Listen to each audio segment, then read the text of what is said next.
Welcome to Culture Meets Crypto, a podcast that dives into the intersection of gaming, music, art, and crypto. Each week, Angela, Ali, and Evan speak with the global founders, CEOs, and thought leaders about many new online economies which are bubbling up in the metaverse. Our conversations will explore new business models with the leaders who are shaping this future. This week, we are so excited to have on John Linden.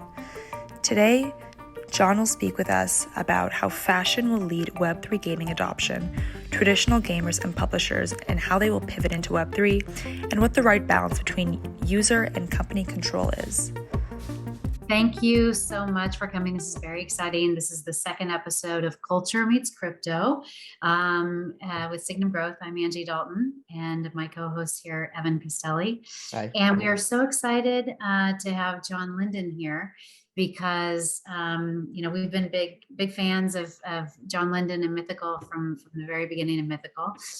Full disclosure, we have a fund that has a significant position in Mythical, so we are very clearly and very positively biased in everything we say.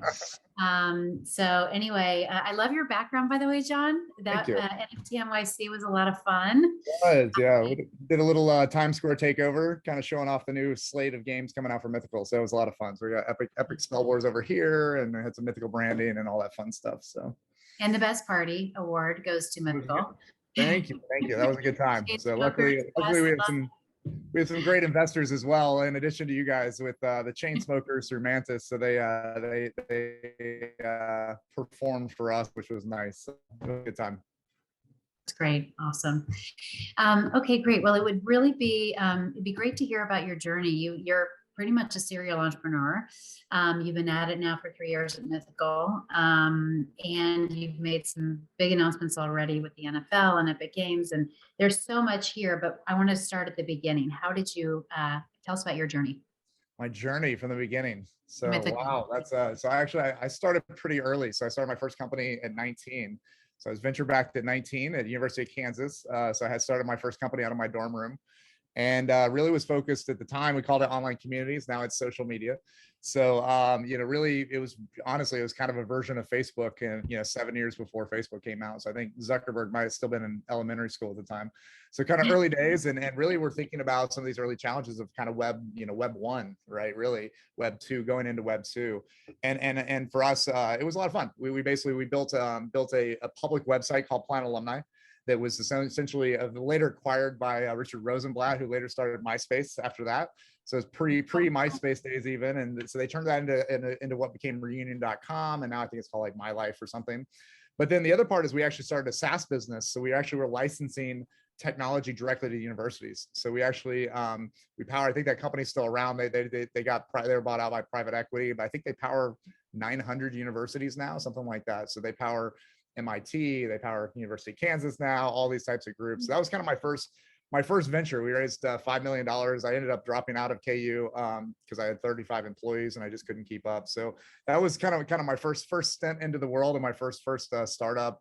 After that, I got into ad tech. So started a company with a buddy of mine, and also hired what eventually became my wife later on. So that was a big company for me called Adknowledge, and we called it lookalike marketing back in the day, but now it's basically kind of the concept of behavioral marketing, and grew that company incredibly fast. So that was a really fun time. I think we got up to $300 or $400 million of revenue in that company. So kind of did that company, and then I left there and did another startup called Litmus Media. And we were basically doing click fraud validation for the pay-per-click industry, or the cost per click industry. Again, very early days. So we were working with the groups like Overture, pre-Yahoo, before Yahoo bought them, and Ask Jeeves, and all these different groups. So that was kind of another company. We grew that company incredibly quickly and sold that within 18 months. That was self-funded, and we sold that to a company out of Florida, and then came out to LA and did a company called OpenX. So kind of one of the early pioneers in real-time bidding and some of the early ad tech stacks. So we were processing, I want to say we were processing like 1 trillion auctions a month or something like that. It was a really amazing kind of growth story there. So that was kind of the first half of my career. It was kind of this social media, online communities, ad tech. And then was going to take about a year off, and I made it about entire 6 weeks before my wife said I was driving her crazy at home. And Activision called, and literally they were looking for someone with kind of my skill set, kind of entrepreneurial, new mobile, new cloud computing, all this type of stuff, to take over one of their kind of emerging tech studios originally at Activision. So did that, quickly became kind of this, I think I took over I started off as the CTO of that studio. And then within 6 weeks, I was the studio head, because the studio head became the president of Activision. So we were a Call of Duty studio. We worked on 5 different Call of Duties. I'm sorry, 4 Call of Duties in 5 years. And did a project around Skylanders, and really got kind of my chops in games. And it was just, I mean, amazing way to get started in games is get dropped into Call of Duty and having to figure it out. So that was a lot of fun. It was a great point in my career. Left there after 5 years, and then did a startup called Seismic Games, so mobile studio. So we did a bunch of titles around, like Marvel Strike Force is our big game, which is still around. I think Scopely now owns that game. It does huge amounts of money, top 25 game in mobile. Did a couple other projects there. We were doing a trading card game with Wizards of the Coast around Magic the Gathering. We built the Millennium Falcon ride for Disneyland. We did a VR project with Ridley Scott and Google for a new Blade Runner story. We built a voice recognition Jeopardy game with Sony that ended up winning an Emmy. So it was a lot of fun. We actually had kind of some really tentpole games, but we did a lot of kind of experimentation. And then Niantic bought that company after 2 years that I was there. And then I left and didn't go with the Niantic merger and started Mythical. So that's been kind of my career. I just love it because I always forget. I mean, I don't forget, but I do forget sometimes that we're both Jayhawks, both went to KU. I stayed actually way too long. Well into my 20s. Like, I think I'll do another degree. So anyway, that's so cool that you started that precursor to Facebook. Really, I mean, that's very early days. Yeah, we were actually. I think we were was it the same idea? Not to get off track, but was it the same idea as Facebook? So what actually happened there? The story behind it was a fun story. It was so we had a friend of mine in high school when we had gone to college. He actually had an aneurysm while he was lifting weights, and everybody was trying to find out, oh my God, how's he doing? How's he doing? And we was sending emails back and forth because we all had email in college, but there wasn't a really good website. So we created a website for our high school, and we started getting like 200, 300, 400 people join this thing. So I'm like, we started getting requests like, hey, can you do this for my high school? Do it in my high school. So I think we did it for Shawnee Mission South, which you went to. Yeah, we did it for Shawnee Mission North, all the Shawnee Mission schools. And then it became Casey Alumni. And then the local news in Kansas City picked it up pretty fast, and they were promoting it. And I was on, it was different press interviews then. You're actually at the news desk sitting there live TV, and did that. And then I had hinted that we were going to take this worldwide with a group called Planet Alumni. And then I didn't realize that I wasn't supposed to tell them that. And they ended up broadcasting, oh yeah, and now it's Planet Alumni, planetalumni.com. And it wasn't up yet. So I remember like, I was in my dorm room, like running, jumping over a chair, be like, get the website up, get the website up. So that's really how it started. And we ended up having about 1.5 million members, and by like 1999. So we were a Mediametrics top 50 website in the world at the time. So it was awesome. It was us. And then there's another group called Classmates. So us and Classmates were the main two. I remember Classmates. Yeah, Classmates went with a subscription service, and we went with kind of an ad-supported service that turned into a SaaS. So we went different paths. And Classmates, I think they got bought out by somebody. But yeah, it was early days. We spent a lot of time with the Classmates team. We actually tried to do a merger at one point, and just decided to stay solo and build that up. So it's been a long time. I got the gray hair here. You were, I mean, that means industry. Yeah, so that means you were only like 18 years old when that was going on, jumping on the chair and all. Yeah, I remember we were venture backed. I raised $5 million at 19. That is incredible. Like, let's go get a drink to celebrate. And I'm like, I can't, I'm not 21 yet. So it was a little different. Yeah, but it was a lot of fun. Yeah, I can't wait to tell my son this story. As you know, my son went to be a programmer at PayPal, first crypto programmer when he was 17. Yep. And that's really inspirational to hear. I never heard that story. Okay, so let's get back to Mythical. And yeah, I just, that excitement in your voice was exactly what I got really excited about back in LA. And I think it was January of 2019. A few of us in the BTC Nation group organized a demo day in LA. And I had been looking I left Guggenheim in search of blockchain meets gaming, because, having, had a long career in traditional finance and, esports analyst, gaming since 2003, and then I was into Bitcoin at the time. I actually remember thinking, this is such a perfect use case. Obviously that was way too early. But when you started talking at that demo day, I was like, oh my gosh, this is it. I remember like chasing you out of the building. What's interesting is Yeah, we Yeah, didn't tell us. actually even enter the space to get into blockchain, to be real honest. I mean, I think blockchain for us has always been kind of a means to the end. And that was, you know, it was really interesting. The thesis of Mythical was really gaming, you know, from the gaming industry. You know, we did things at Call of Duty. I remember at one point Call of Duty was trying to do a collab with, I think, Marvel or something, and couldn't get it priced out, or I can't remember the exact details of it, but the deal didn't happen.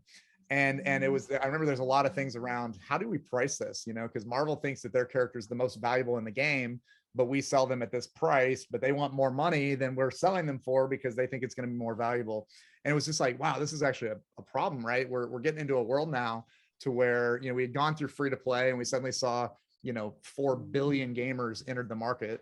We suddenly saw these platforms like Minecraft and Roblox to where people could suddenly be a stakeholder, right? They could build, they could create their own content. And suddenly we had all of these stakeholders.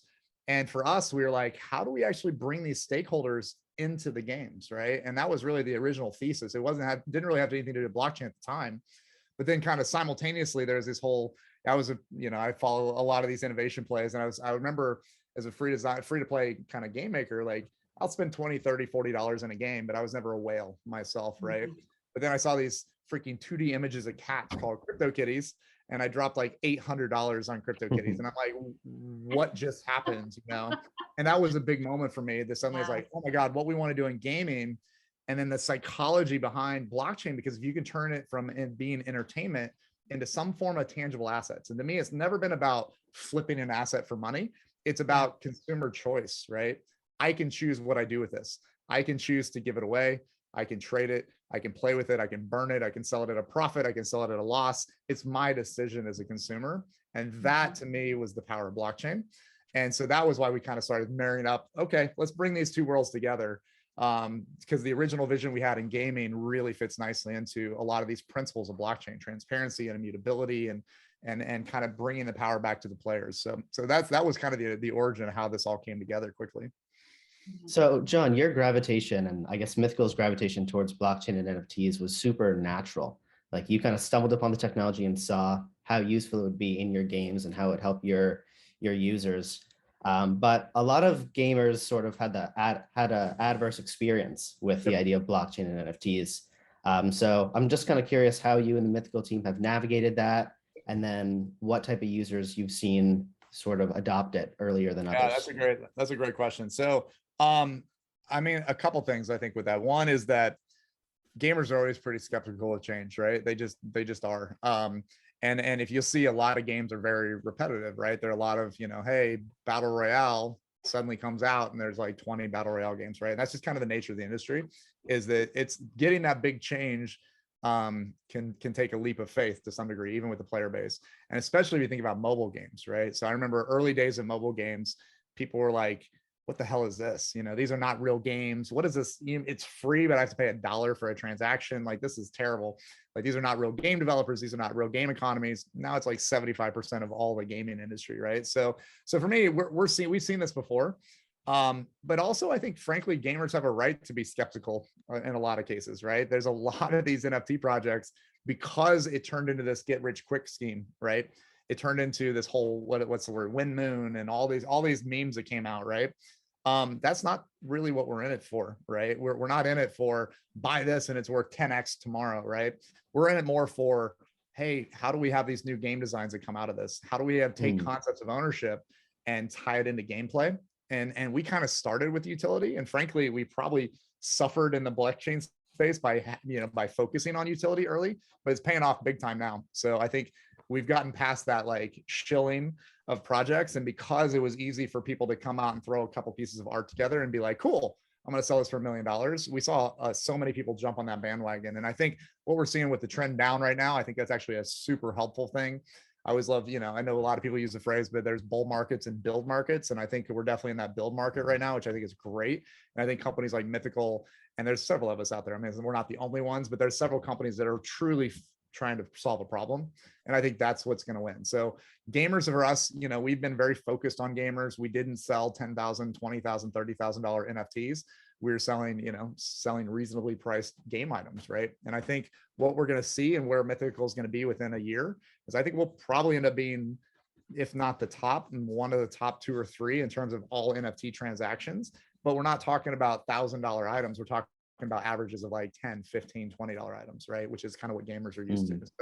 So for us, we've kind of stayed true to gaming, and I think it's paying off for us, and gamers are reacting pretty well. You know, there's some people that still, they hear everything that's like about PFP projects and stuff like that. They're like, I don't know about this gaming stuff. But when they play the games, frankly, my favorite comment is we've had people play Blankos. They're like, oh my God, I actually own an NFT. I didn't know that, you know, because we don't necessarily show it as like, you know, fully as an NFT, right? That makes a lot of sense. I was, you know, just, you mentioned, you know, kind of the typical crypto and the kind of play to earn slogan. And, you know, my background is the NFL rivals. I got to get straight to that. It's just a huge deal. And I was trying to explain to my team how big the NFL is. You know, having a media background, you know, everybody knows the NFL is huge, but I saw that in 2021, 95 of the top 100 TV programs were sports. And that was up from 75. Of the 95 in 2021, 75 of the 95 were NFL. So this is just a massive deal that you guys just did, and you're calling it play and own. So touch on that. Tell us about the deal and how it came together. So we haven't shared all the details yet, so I got to be a little careful so that I don't get a bunch of PR people, you know, shoot me with tranquilizer darts or something there. You know, we couldn't be more proud to be partnering with NFL. Again, we partnered with them because of exactly what you said. I think it's one of the top brands in the world. I think it's the one of the most loyal brands in the world. And I think our goal with the NFL is to deliver kind of a new experience, right? And do it through a game.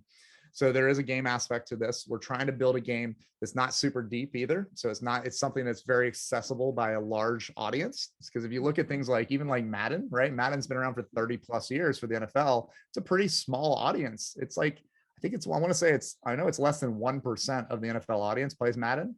I want to say it's like more like 0.2% of 1% of the audience plays Madden, right? It's very small because it's such a deep game, right? So our goal is basically, how do we have a lighter gameplay? We are going to go mobile.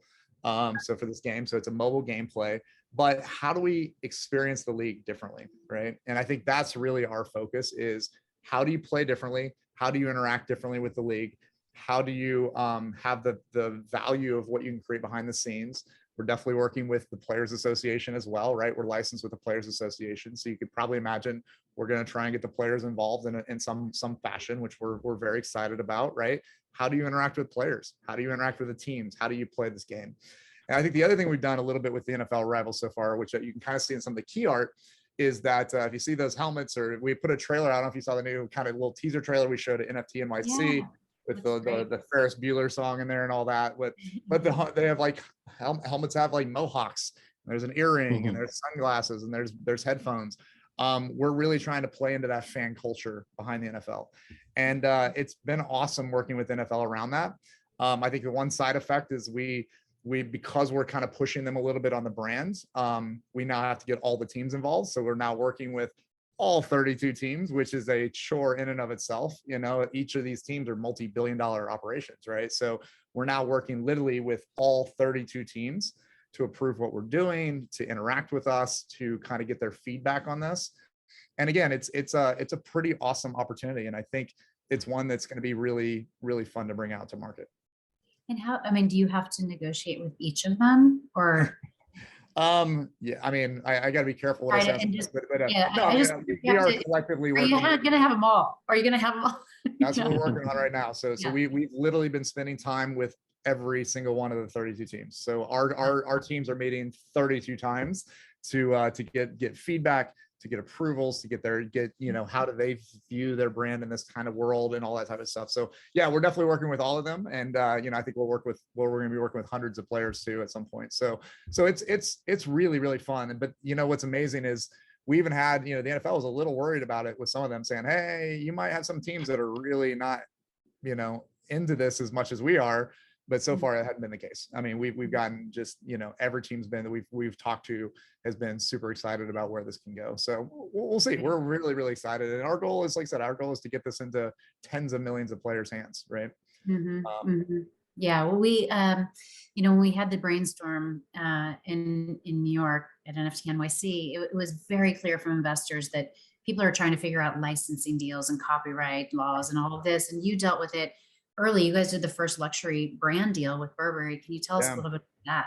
Because that Yeah, was Burberry was an amazing experience. And honestly, I say we still get 2 to 3 press mentions a day from that Burberry deal, which is just amazing. So, Burberry came to us and said, hey, look, we have a new fashion line coming out called Monogram. And they showed us kind of the new TB logo and all this type of stuff. And the first versions, well, you have it there in the Sharky B there, that baby blue. It's in Evan's screen for anybody who's watching YouTube. Yeah. So Evan right behind Evan there. So they basically said, hey, we want to hit a new demographic for this brand, right? We want to, they're had their traditional plaid line for I don't know how many years. It's just been such an iconic brand. They wanted to kind of introduce this new thing. So they said, hey, we're thinking about 2 spokespersons for the brand. One is Naomi Campbell, and I'm like, makes sense. And the other is a video game character, and we want to do a video game character in your game. And I'm like, oh, okay, that sounds amazing, right? And so we spent a lot of time with Burberry around our goals. When their goals were very much aligned. If we do this, it can't just be a billboard. It can't be a walking billboard for the brand. It really needs to be authentic to what they're doing. And not only did we turn out with a really cool character, we had these little floaties, we had the pool shoes, we had a jetpack. The jetpack, when you took off, it would have ground effects of the logo. Right now, we're doing a second drop of Burberry because the first one went so well that right now in Blankos right now, there's a little that's called the Burberry Oasis. So you can actually fly up. I don't know if you've seen it yet, but you can fly up and the clouds are in the Burberry logo. And it's just very naturally fit into a video game, right? But their brands reinforce, there's little Burberry tokens and stuff like that. And it's just a little segment of the game. And for us, it's really been, it's been amazing. It's been an honor that it's kind of become a North Star of the fashion industry of how do you kind of interact digitally. And I think we've gotten so many calls, which has just been so cool from the fashion groups, the fashion houses themselves, trying to figure it out, and some of them are very much wanting to do more. Balenciaga did something with Fortnite recently, Louis Vuitton's getting involved, Gucci's getting involved, most of the Karen groups, most of the LVMH groups are really starting to think through this now. But I think the fashion industry is going to lead the way in a lot of these digital items. So yeah, it's super interesting because we always talk about this idea that brands have just been pouring money into TV because they can't get into games. Advertising has been so kind of reviled by the gamers in general, and it's, to me, there's something about it that just feels so authentic. And maybe do you think it's because of what you said in terms of the look and feel? It's not like a product placement, or what is it that makes it so attractive? The fashion houses exist because they do magical things, right? They really capture. I think what's amazing about fashion and gaming, and for a while I said I got to be a speaker this year at New York Fashion Week, which my wife's like, what? How cool. But it was a lot of fun. So I think the reason when you start thinking about the two worlds, they think a lot alike, right? Traditional game developers, they think about lore, they think about everything. You're building a world, right? So everything matters. The music, the art, everything comes together to tell the story, right? In a game. Fashion does that. They just do it multiple times a year, right? Every season of clothing, every fashion show they go to, it's not just the clothes that are going down the runway, right? It's the patterns, it's the materials, it's the story, it's the theme behind that. And even the set designs that they do at these runway shows, right? It's like building a game world, right? So I think there's actually way more similarities between fashion and gaming than people would think. And I think that's exciting. I think the one challenge we have with some of the fashion houses still is some of them think, it's very much about inaccessibility, right? A lot of fashion is about the dream that I could eventually, maybe I can never have it, but I want to have it, right? And I think that's a little bit of a difference with us, where we're trying to build it to where everybody can experience that virtually. So we still have a challenge with some of them saying, well, is that high fashion? I don't know if that's high fashion. I don't know if gaming's high fashion. And I think for us, we're explaining that to them. Like, it doesn't have to be a digital twin. People talk about these digital twins, right? I got the bag, I get the virtual bag. To me, that's not going to be the piece that actually succeeds. It's going to be taking those themes of their collection, taking the designs and the fabric patterns and all that, and suddenly, I want to pick one. We're not working with them, but I'll pick like an Alexander McQueen, right? Maybe it's not the Alexander McQueen bag that goes into a game, but it's the materials and all that creates an Alexander McQueen dragon, right? Or a car or something like that, that's built around similar type things of whatever that season's about. So I do think there's going to be tremendous crossover between fashion and gaming moving forward. Yeah, it's such an interesting concept. I mean, I can't believe that you and I have never talked about that, and I've never heard that analogy, but it makes perfect sense. And it also makes me think about this concept around, the mismatch in timing between, how long it takes to develop a game, and, similar to the fashion, idea, versus these crypto cycles, which are really, really, quick. And I feel like I'm constantly in this defense mode for the last few years, only investing basically in Mythical and a few other, kind of game oriented companies. I feel like people are always saying, well, it's not even out yet. What's going on? And it's just, it feels like there's this mismatch. What do you think about that? Yeah, no, I mean, I think gaming takes a while, right? I think there's, again, I've used this analogy once before. I think I talked to at one of your talks, but like one of the number one apps, or one of the top 5 apps of the iPhone, the very first year it came out, was this app where you pretended to drink a beer. I don't know if you remember that. It used the gyroscope, and as you drank it, it emptied the beer. That was literally what captured our attention with year 1 of the iPhone. And now look what we're doing with them, right? We're early days still, right? And the great products, the great applications take time. I mean, the Supercells and the Rovios and the Scopelys and all the companies that came out that dominate mobile games, they didn't come out in year 1. They didn't come out in year 2, right? It took a few years before they really came out, right? So I think that's something to keep in mind, is that these big worlds take some time. We've talked a lot, even I've been talking to a lot of the Japanese developers recently and the Japanese publishers, and they're definitely thinking about it, but they will not put something out that's not fully built around, how they build games as it should be, right?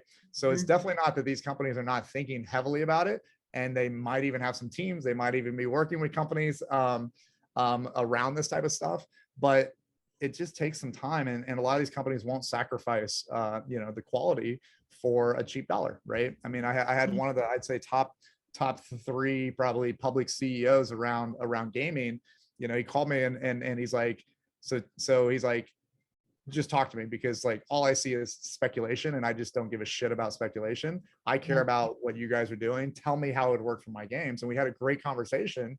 At the end, he's like, all right, I see it now. I see what's happening. So again, everybody's thinking about it. Everyone in the entire damn industry is thinking about it at this point, which is really exciting.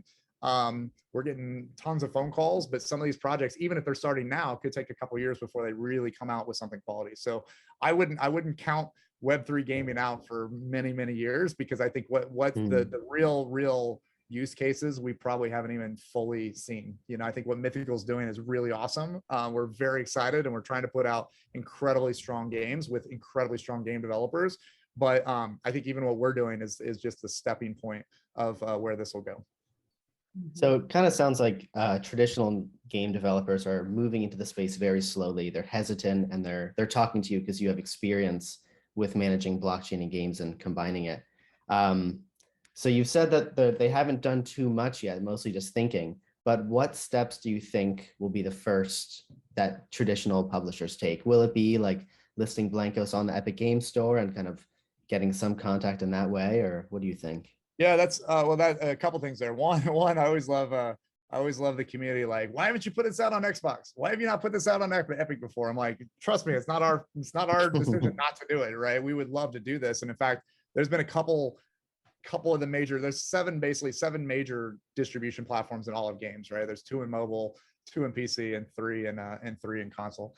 And we've had contracts with several of them, and we had some challenges making it work, right? Just because there's policy changes, there's legal legal kind of regulatory changes. We just want to make sure we're very compliant to deal with, right? I mean, imagine if you threw everyone into Web3 and everybody had to have private keys, and suddenly someone lost their private keys because they left it on a desk, and someone lost Zelda, right? How fucking terrible would that be, right? So again, there's just a lot of really thinking through a multiple $100 billion industry to make sure we do it right and we protect the industry. So I think what we've done is really been a great signal for studios. I think what you're going to see is a lot of different things happening. I think you'll see some of them that might even step in with existing titles and maybe like esports, right? Like, how do we bring esports teams in closer to us?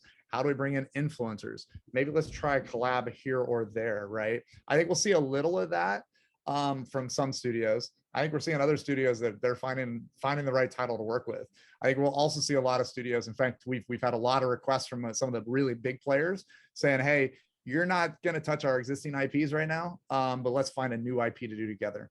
And I think that's really exciting. So I think that's what you're going to see. You'll see some of these companies establish a new IP to test this out.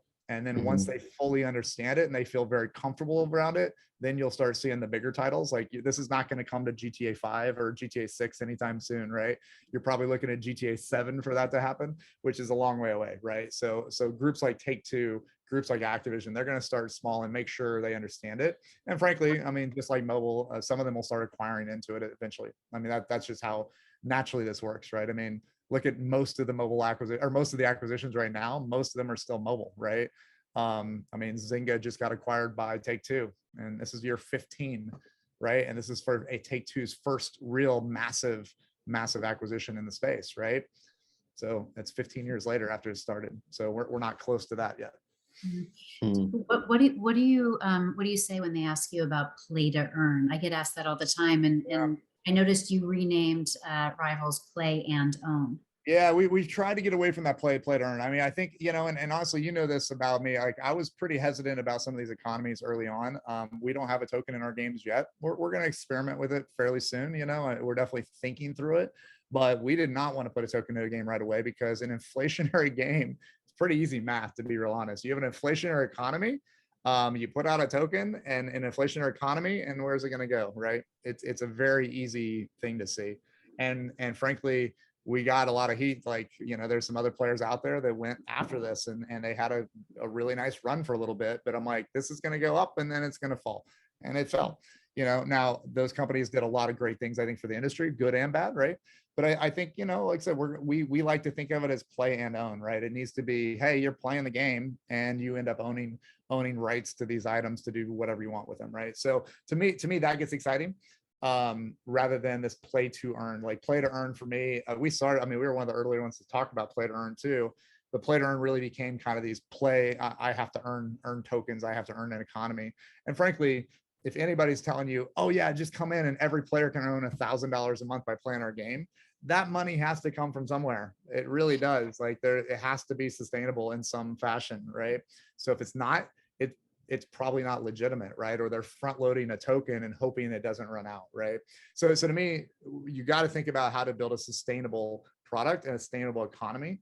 And honestly, people are doing that in Web 2 right now. I mean, look at EVE Online, right? I mean, they never have to probably go Web 3 because their community and their value of their virtual currencies is as valuable as any blockchain thing would ever be, right? So that's rare. Now, don't get me wrong. I think there's very few companies in the world that can do that. And frankly, I'm not sure EVE could do it again if they tried. There's a lot of phenomenon in the space. Roblox, I think, is amazing at what they do. But any company that's like, we're going to go build Roblox, like, no, you're not, you know, because that was a phenomenon to some degree, right? They ended up having a pop culture shift that went their way. Now, they don't have to necessarily jump head first into Web3 because they have such a loyal and commanding demographic. They can kind of do what they want, and it's a very centralized way. But we actually believe, and we could build, frankly, a lot of our stuff in a centralized fashion too, but we really do believe in the principles of blockchain. I think concepts of transparency, immutable ledgers, you know, these concepts that come out around eventually interoperability, loyalty, you know, all that stuff, I think is really, really key, you know, and yeah, exactly. That becomes really, really important. So we did take a bet early and we're going to stick with it around, you know, kind of where this goes in Web3. Yeah. You touched on this issue of kind of user control versus gaming company control with like self-hosted wallets or gaming company controlled wallets. Where do you see that going? How do you see companies dealing with that idea of users controlling their own stuff and losing their keys versus, you know, not having full control over their items if they go with the gaming company wallet?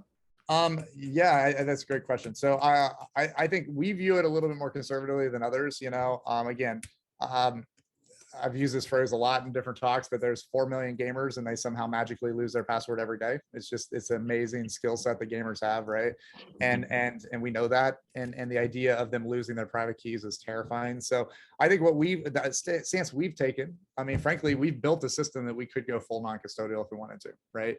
We actually have a new chain upgrade that's going to be coming out in Q4.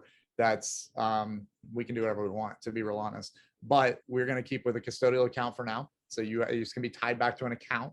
It could be a Mythical account, it could be a PlayStation account, it could be a Nintendo account, it could be any account we want, it could be a Google account, right? But we are using some form of an account, and then basically that account is signing on behalf of the user, right? So you're not individually signing every transaction, you're logging into an account to sign it. We think that's still going to work for 95% of gamers this year.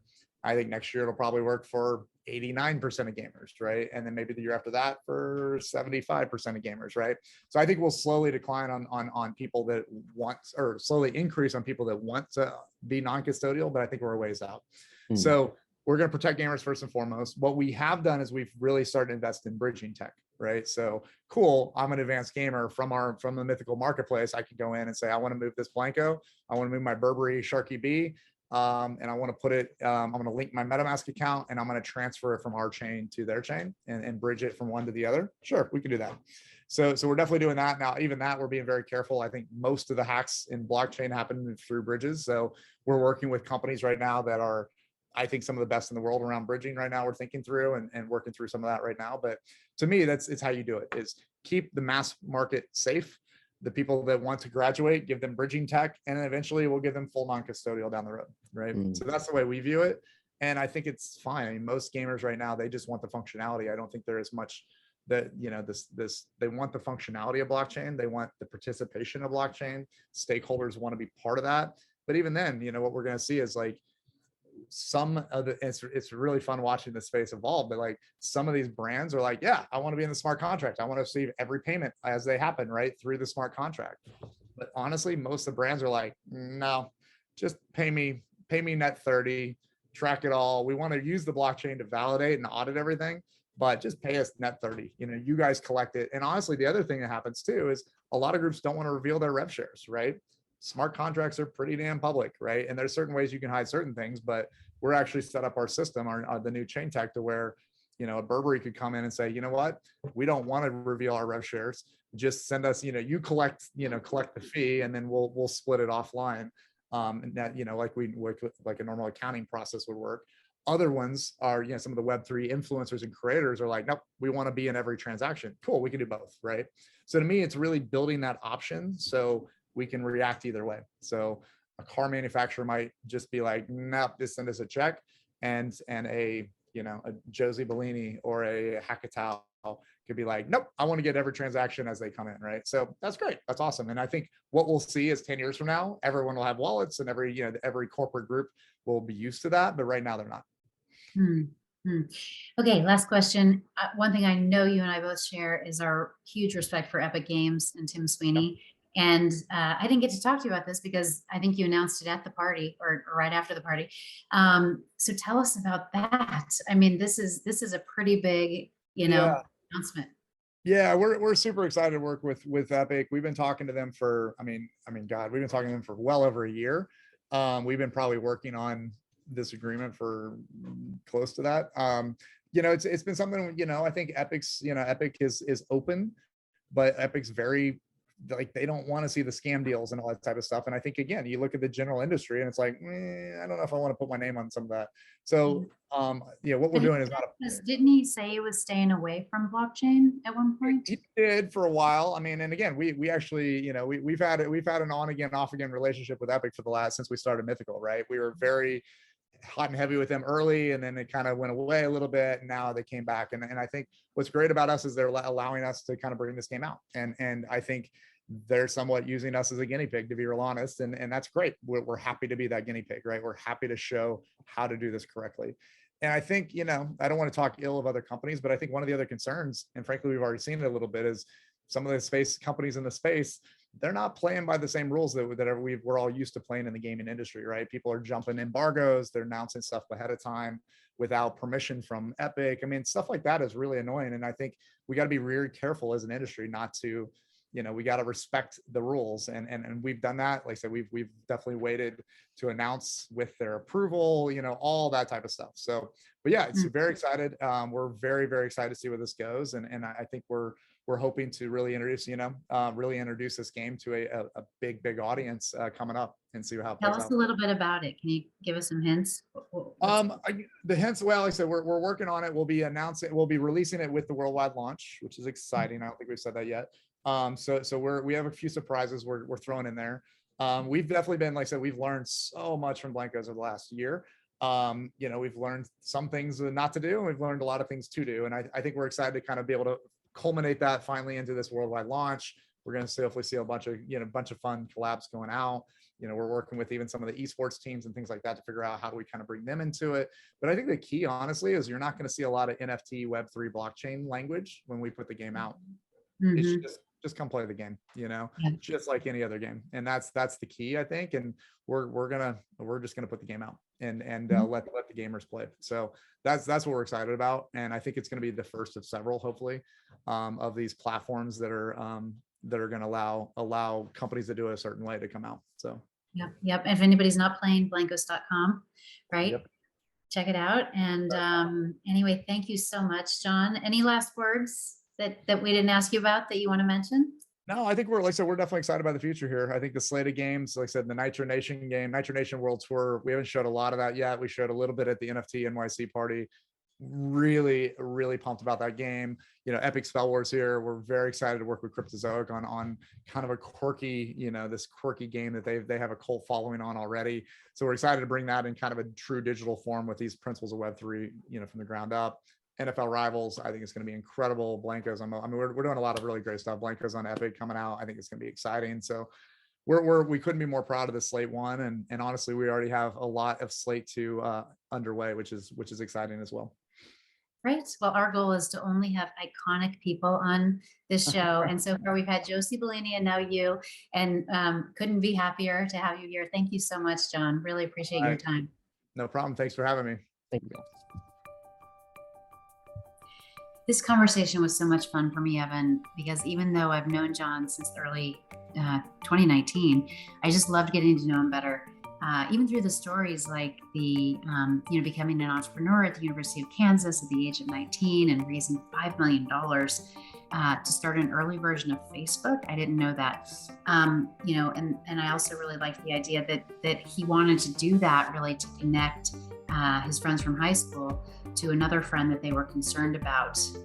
So he was really early to this idea that is so prevalent in crypto, which is community.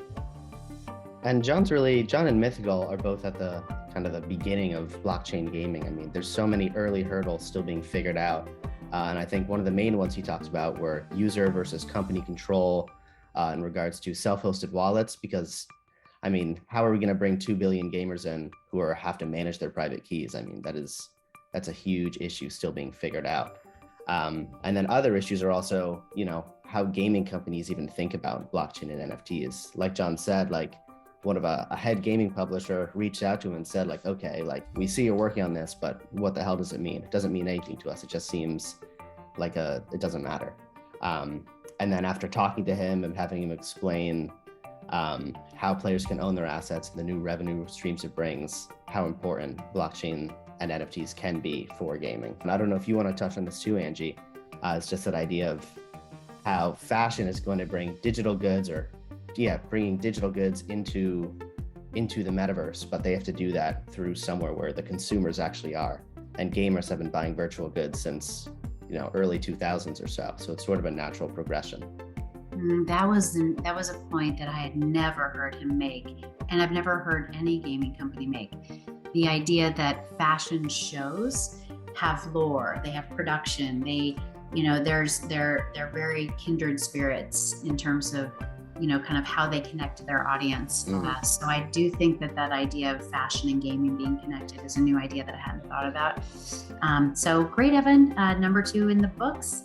Looking forward to watching Mythical unfold, and especially now that we've got some exciting new entities involved, like the NFL, like Epic Games, and many others in the luxury brand space. So with that, I guess we should say thanks for listening. And if it's still Friday for you, have a great weekend.